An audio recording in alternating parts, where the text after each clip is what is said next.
Yo, what's good, everyone? Welcome on into another episode of the Undercard. As always, I'm your host, Jeff Patello, and we are going to be doing a fight recap of UFC 248. Now, if you had watched my fight predictions, you would have heard me say that I was going to rate this card a 4.5 out of 5 stars. Fortunately, we're going to have to bring that number down a little bit. This ended up being possibly... I'd like to say 3.5 stars. I'm struggling to give it 3.5. You know, it's more so like a 3 out of 5 stars. The main event was just terrible. I'm gonna come out and say it.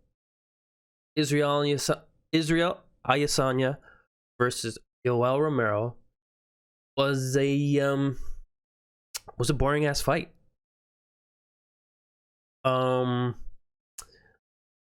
You know, the two fights that saved this card, in my opinion, obviously, clearly, the Joanne Jacek fight versus Weili, which I also think there's a little bit of controversy in that decision there.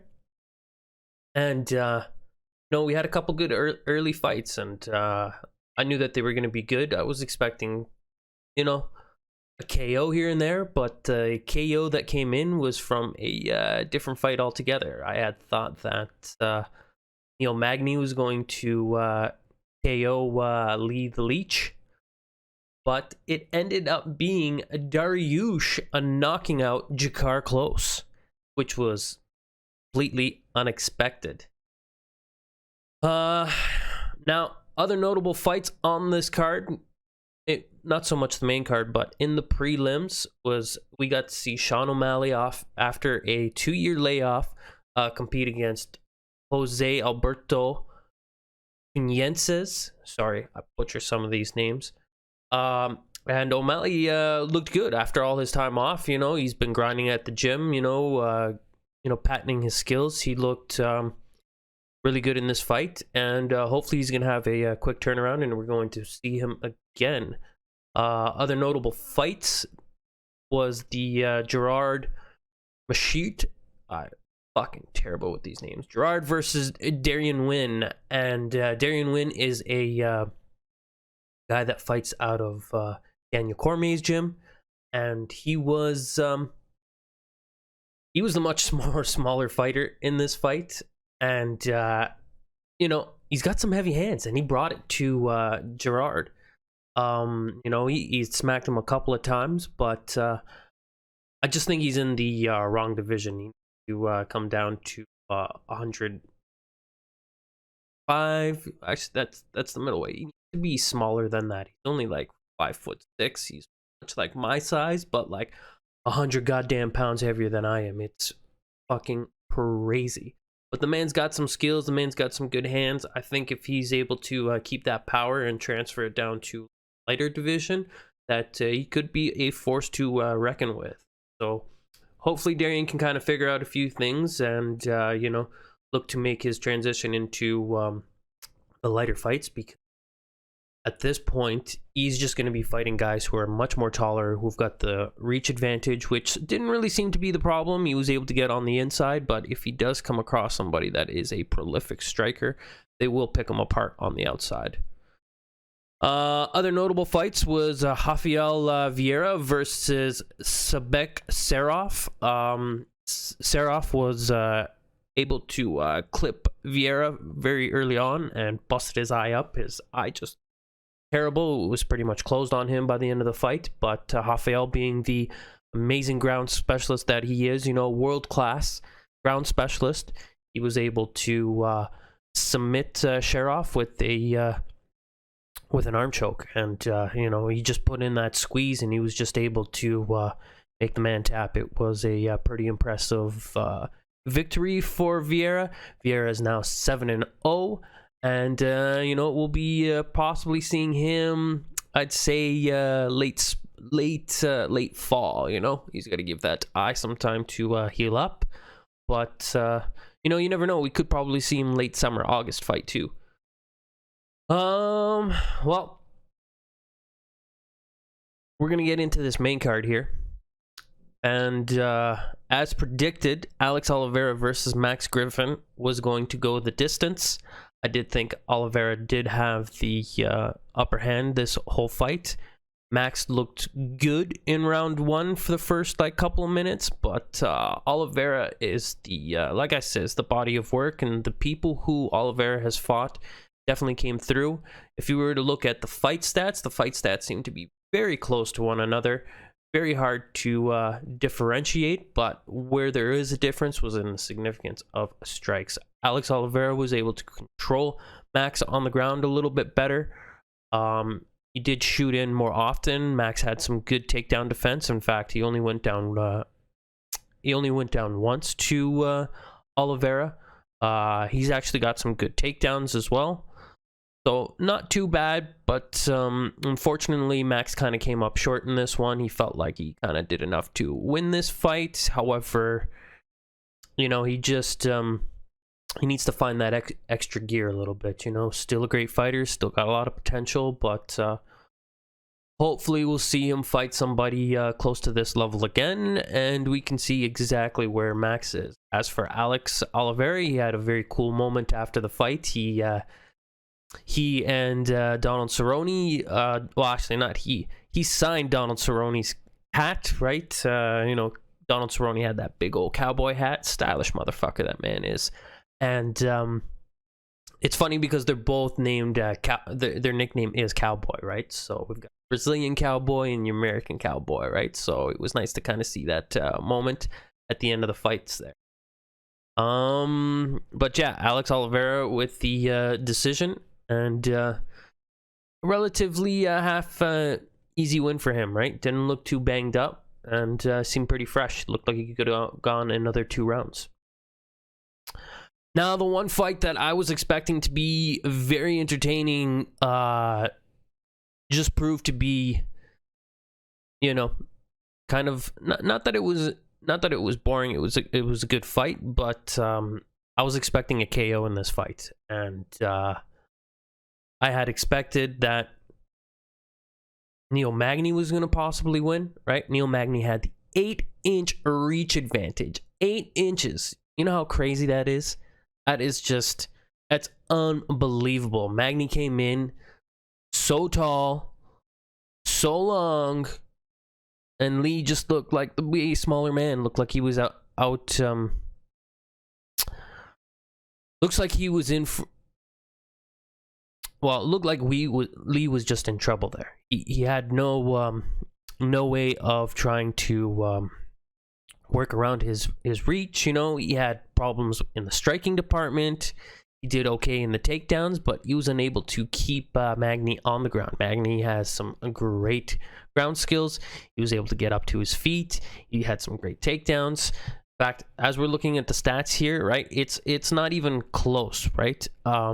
Magny threw 188 strikes to Lee's 65 strikes. As for significant strikes landed, 74 to 16. Takedowns, 4 out of 7 attempts versus 2 out of 3 attempts. And that's kind of the how this fight went. Neil looked great in his return to the octagon. He fought a very intelligent fight, but he made it entertaining. It wasn't a snooze fest, and this was one of the better fights to watch. Neil Magny is going to go on a little bit of a tear here. I think he just is able to fight smart like he did. I think the sky's the limit for this man. Now, this was one of the crazier moments in all of the card. Dariush versus Jakar Close. After the first round, it looked like Dariush was starting to take a little bit of a beating there. However, second round, both these gentlemen came out. They landed some wild exchange. It looked like Jakar Close had Dariush stunned and confused. Dariush was not looking good. Dariush just landed a nasty shot on Klaus, and was able to finish the fight. In fact, he himself was surprised by the knockout. You know, he's not really known for that one-shot knockout, but he was very pleased with himself and very happy. I had predicted that Dariush was probably going to win by submission. I was wrong. Won by KO. But so far for this fight, I was 3 for 3. Now, in this next fight, I did not get the right winner. However, I don't think the judges got the right winner in this one. Right, we're talking about the co-main event. Joanne champion Jacek versus Weili Zhang. This was a hell of a fight. What a fucking barn burner. Lots of back and forth action. This was fight of the year. This might be one of the best fights in not only UFC history, but MMA history. This was just epic. Nobody really shot for any takedowns. It was just really just a big old war. I mean, Zhang was threatening with some takedowns, did manage to get a takedown, but you know, Joanne was able to stuff him. Joanne is just a beast, and you know, not enough can be said about how crazy this fight was. You know, both these women looked like they were in a war right afterwards. It was crazy, and you know, it got fans out of their seats. They were cheering. They were like, you know, losing their goddamn minds. This would have been the fight to watch. It was just so amazing. If any of you had missed it, you guys have no idea what you missed. You guys gotta hope that this comes out soon so y'all can watch it again. This was such an amazing fight, such an important fight for the women's division.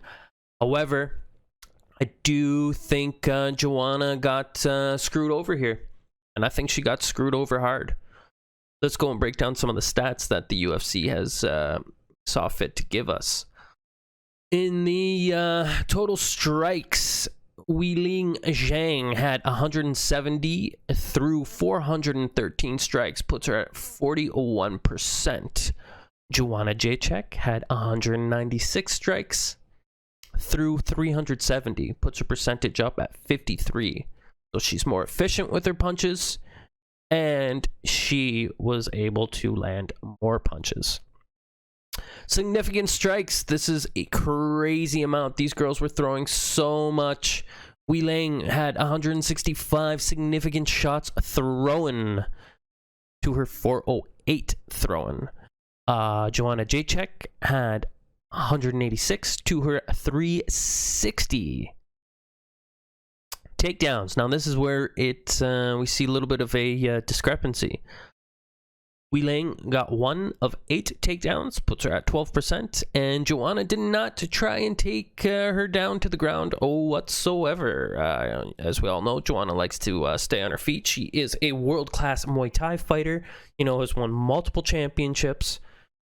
So Joanne was good to just stand there and trade with Weili.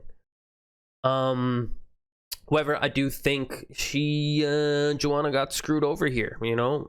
Maybe it was because of how bad she had looked and busted up in that fight, you know. Her nose got cracked. She did have this massive hematoma on her forehead, you know what I mean? Which, I guess in the judge's eyes, kind of made it seem that Joanne got beat up really, really bad. But Weili also looked pretty bad, just, you know, was able to well, I think that big difference was that massive hematoma on Joanne's forehead there. Not the refs, but the judges must have looked at that and just assumed Zhang won, which is a crying shame. You know, I also think that there was political reasons behind this. You know, China is a big, huge market. If you guys all recall, in the NBA, when the Houston Rockets had said a little bit of faux pas about the Chinese, they were irate. In fact, they kind of like painted over a bunch of the Houston Rocket murals that they used to have out there. China's big with the Houston Rockets because of Yao Ming. If you all remember that 7-foot Asian dude that used to play center, hell of a basketball player, right? But I think there was financial reasons as to why we're going to keep Zhang champion. Unfortunately, that Chinese market, you can't put enough dollar value on it. The money that is in there is absolutely outrageous, right? And UFC did not want to lose any momentum that they've got going on out there. And unfortunately, these things happen in sport, and these things happen more often so in fighting sports than anything else, right? It sucks that this sport can be left judges, right? If we think of any other major sports such as NFL, hockey, baseball, basketball, soccer, there's a winner, clear-cut winner, Yes, there are some referee interferences, but it's not ultimately decided by a panel of judges. And that's why I think Joanna got screwed here, I'd hate to see that this would be Joanna's last attempt at getting a belt. Maybe in her future, she will move on over to Bellator. Bellator needs a world-class strawweight champion. And I think Joanna can go over there and find a nice little home and push Aljamain McFarland around a little bit. Would be a hell of a fight, It'd be your classical stand-up striker versus your ground fighter. And, we'd get to see exactly where Aljamain's skills would be at that point. But I don't think that's going to happen anytime soon. I do imagine that we're going to see another Joanna versus Zhang fight here. Who knows, though, when both these women will be back in the ring. Like I says, they put on a hell of a show. They went through a goddamn war, and they both were beat up. They, in fact, didn't even make it to the post-fight pressers. They went straight to the hospital, which is completely understandable. If you guys can somehow find a way to watch this fight, I can't tell you how great this fight was. This fight was absolutely, like, just losing my mind the whole goddamn time. It was so impressive. What a fight. And then after reaching the highest of highs, we went down to the lowest of lows. The big fight we were looking for. The last style bender, Israel Adesanya versus Yoel Romero. What a fucking snooze fest this one was. This one was boring, needless to say, you know what I mean? Very odd fight, I can understand why Yoel Romero kind of came out and did what he did at the start there, where he was just standing. A lot of people kind of give him shit for it, right? But Israel was talking mad shit, like he wanted to go and put this man down, right? Israel wanted to fight this man. Israel wanted to show how great of a fighter he was, and unfortunately, he wasn't able to do that. I know a lot of people are on the side of Israel on this one, but I really don't see it like that. I mean, yes, Yoel didn't do enough to push the push this fight, but at the same time too, Israel did not want to hang around and scrap Yoel.